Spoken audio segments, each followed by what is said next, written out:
Je m'appelle Alexia Duchesne, je suis chef franco-britannique. J'ai voulu en savoir plus sur l'élevage porcin afin de mieux comprendre les produits à base de cochon que j'ai l'habitude de cuisiner et que je propose régulièrement à mes clients. Je suis donc partie à la rencontre de deux éleveurs, l'une en Bretagne et l'autre dans le sud-ouest de la France. Je m'appelle Sophie, j'ai 33 ans, je suis technicienne en élevage porcin. Mon exploitation ici est une exploitation familiale. On est naisseur-engraisseur, donc on fait naître les petits cochons sur l'élevage jusqu'à le départ à l'abattoir.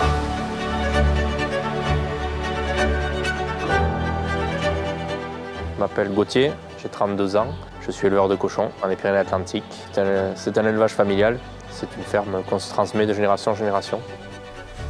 Je défends le cochon produit en France. Je défends absolument les humains qui sont derrière cette production. Et c'est aussi en constante évolution, nos élevages.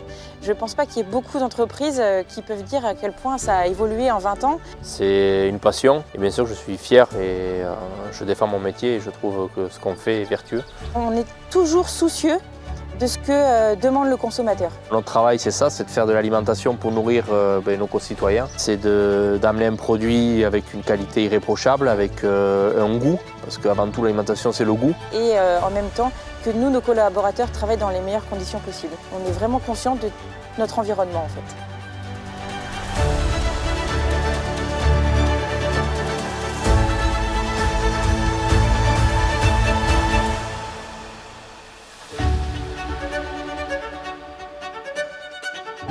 Salut Sophie, ça va? Bonjour Alexia, bienvenue chez moi, bienvenue en Bretagne.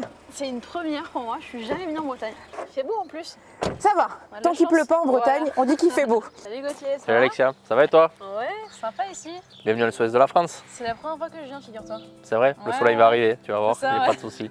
Je te propose d'aller faire une petite dégustation Allez. dans ma maison. Magnifique. C'est parti? Je vois un peu de charcuterie derrière là. Mais on va aller voir ça? Ouais. Allez, on va goûter. Ah, c'est magnifique.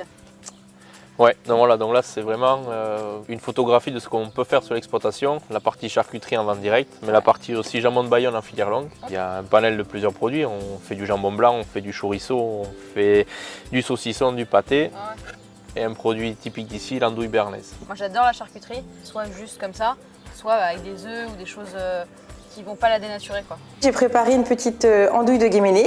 Moi j'ai amené des piqueurs d'oignons rouges. Je voulais amener quelque chose d'un peu frais qui change, sans forcément dénaturer le produit. C'est ça. Voilà, pas frustrer les Bretons. Non, ça c'est mieux, c'est mieux. Ça amène ce petit côté frais et ça twiste complètement la dégustation. C'est là qu'on voit Elle que... est très très bonne. Ah, merci. Comment est-ce qu'on sait qu'un porc est français quand on va au supermarché ou en grande surface ou chez ton boucher? Il suffit de se fier au petit logo Le Porc Français, né, élevé, abattu et transformé en France. Il faut que ces 4 étapes soient respectées pour avoir le logo Le Porc Français. En fait, on parle de traçabilité. Nous, notre élevage a un numéro unique. À la naissance de mes petits cochons, ils sont tatoués avec le numéro unique de mon élevage. Et ce numéro, du coup, comme il est tatoué sur eux, va les suivre jusqu'au départ, du coup, à l'abattoir. Ça permet la garantie sanitaire, la traçabilité de nos animaux qui sortent de notre élevage, qui passent dans des ateliers d'abattage, de transformation, jusqu'au consommateur. C'est pour que si jamais il y a un problème pour X raison, On peut tout remonter. Avec ces numéros-là, on remonte jusqu'à l'éleveur. pour être sûr de savoir ce qu'on mange et d'où vient le cochon qu'on mange, il vaut mieux manger local, non?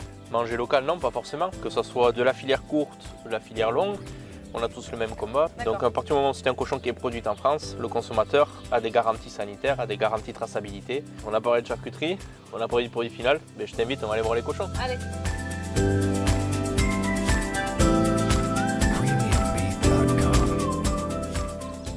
Et donc qu'est-ce que c'est que ça? Alors ça, C'est des trackers solaires. Ok, ça veut dire quoi? donc ce sont des panneaux solaires qui fabriquent de l'énergie et donc de l'électricité pour mon élevage. Donc grâce à ces 4 trackers solaires, je produis donc 20% de l'électricité que Ah ouais, pas que mal. je consomme sur l'élevage. Ouais, c'est vraiment pas mal.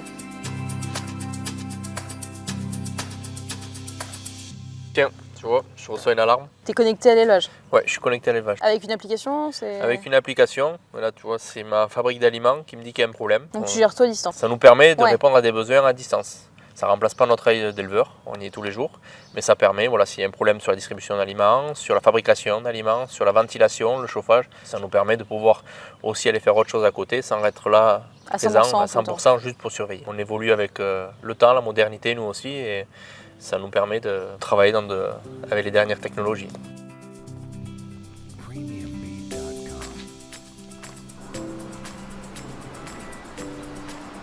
Donc là, ici, tout est automatisé? Oui, tout est automatisé. C'est la fabrique d'aliments, toutes les matières premières, donc nos céréales, des vitamines. Et on mélange tout ça pour faire des menus équilibrés. Un petit cochon, un grand cochon n'ont pas les mêmes besoins. Donc en fait, avec ces automates, ça nous permet de répondre aux besoins, au jour précis des animaux, en leur amenant tous les nutriments qu'ils ont besoin. Ils ont ce qu'ils ont besoin et donc pas d'animaux trop gros, trop maigres. Donc oui, on répond au bien-être animal par cette précision-là. J'imagine que le fait que tout soit contrôlé, pesé, il y a beaucoup moins de gaspillage qu'à une certaine époque peut-être? Il fait fabriquer ce qu'il a besoin, on distribue dans la journée ce qu'il a besoin. Et tous les jours c'est comme ça, donc on ne fabrique pas à l'avance. Ouais. Donc on a vraiment les quantités qu'on a besoin. Et en parlant de gaspillage alimentaire, viens, je vais te montrer. Allez.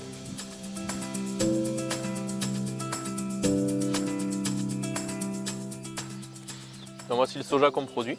D'accord. Mais c'est quoi le rapport là avec l'anti-gaspillage? En fait, c'est que la graine de soja elle est utilisée pour l'alimentation humaine. Ouais. On la triture, on la presse pour faire de l'huile. Et on récupère le coproduit qui est le tourteau, c'est la graine écrasée qui n'est pas utilisée pour l'alimentation humaine. Donc nous on la donne à nos animaux. Quand on parle de coproduit, on parle clairement de quelque chose qui à la base partira à la poubelle, mais que toi tu utilises pour ton cochon. D'ailleurs, puisqu'on est au pied des Pyrénées, on utilise le petit lait, qui est un coproduit issu de la fabrication des tomes de fromage de brebis et de vache. On s'en sert aussi pour l'alimentation de nos animaux. Moi j'adore le petit lait, je fais de la glace avec. C'est vrai? Mais ouais. Je pense qu'on devrait essayer de donner la glace au petit lait au cochon. Pas de problème, écoute, je te ramène la prochaine fois. Allez, pas de problème. Qu'est-ce que tu produis donc des aliments que tu donnes à tes cochons? Oui, sur l'exploitation ici, nous avons 100 hectares. D'accord. Et du coup, nous produisons aussi nous-mêmes notre blé et notre maïs. Nos cochons nourrissent aussi nos cultures. Ok, comment? Donc c'est un peu compliqué à t'expliquer, donc je vais aller carrément te montrer. Et donc qu'est-ce que c'est cette dune Alors cette dune, Alexia, ce sont des déjections de cochons. Donc c'est utilisé comme engrais naturel, donc pour fertiliser les cultures. Ah ouais, donc pas de gaspillage. Il y a zéro gaspillage dans mon exploitation. Assez parlé de tout ça, moi je vais voir les petits cochons. Eh ben allons-y voir les petits cochons.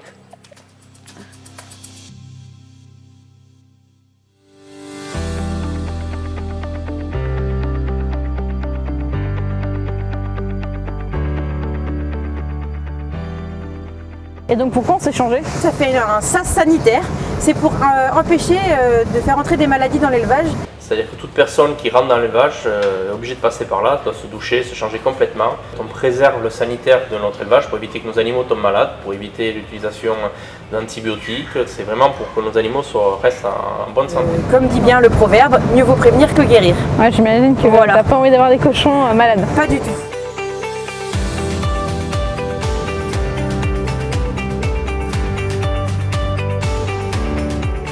Et donc est-ce qu'il y a d'autres moyens préventifs pour ne pas utiliser les antibiotiques?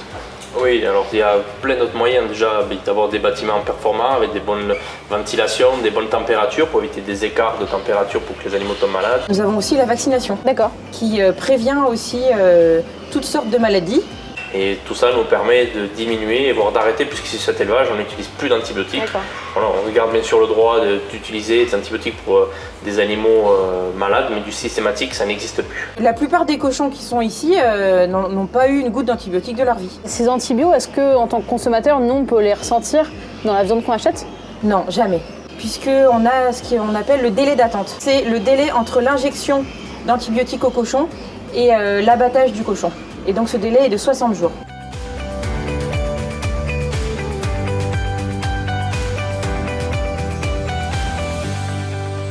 Bon, merci Sophie pour cette journée. De rien, c'était avec un grand plaisir, Alexia. C'était vraiment un plaisir de passer la journée avec toi, de découvrir un petit peu ton quotidien et de voir ta passion pour les cochons. Pour moi, c'est hyper important en tant que chef de comprendre le produit, que toi tu t'élèves. Oui, voilà, c'est ça. Ensuite, moi, je vais transformer C'est ça. et que je vais revendre à des clients. comprendre ce qu'on sert et avoir quelque chose d'éthique et de bon Voilà, c'est ça. dans tous les sens du terme, c'est important. De qualitatif, voilà. Tu vois vraiment d'où provient la viande que tu cuisines magnifiquement bien.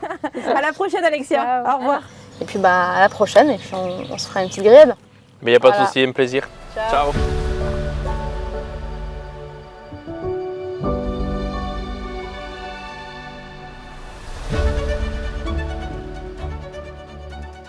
Cette expérience m'a permis de me rendre compte à quel point il était important pour Sophie et Gauthier de proposer une viande de qualité avec une traçabilité maîtrisée. J'ai compris que les outils modernes permettaient d'accompagner les éleveurs dans leur pratique au quotidien. Par exemple, en évitant le gaspillage, mais aussi que le métier d'éleveur reposait sur une rigueur sanitaire importante pour diminuer l'usage des antibiotiques et proposer au consommateur final une viande saine et de qualité.